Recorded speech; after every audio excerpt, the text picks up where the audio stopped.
Education is one of probably the biggest issues, if not the biggest issue facing the state and facing this country.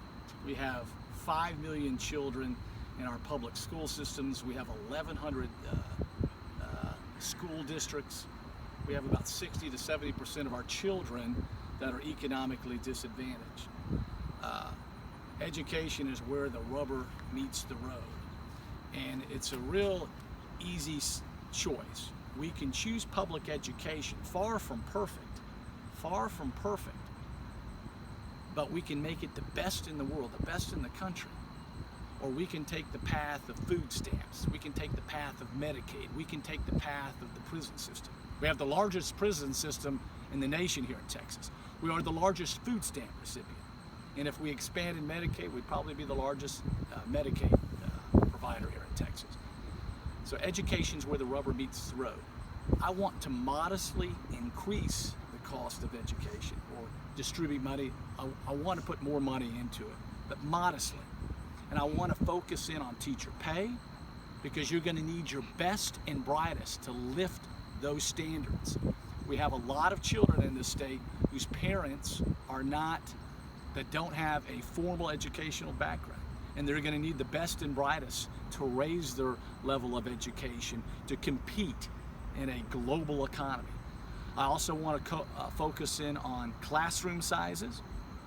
I want to extremely focused on teacher training. We have a lot of teachers that are coming into teaching at the elementary level that aren't prepared, and they need strong training. So I want to focus in on that. I want to focus on remedial courses too. And I believe that we should have pre-K education. That's a no-brainer. It's going to save taxpayers in the long run. But if somebody wants to opt out, a family wants to opt out of pre-K education, I'm for that. In regard to funding of public education, of course, we need to come up with a new formula, because it's a disaster. It's almost like a drunk man put it together. It is a mess. And so what I'd like to do is find alternatives to funding public education.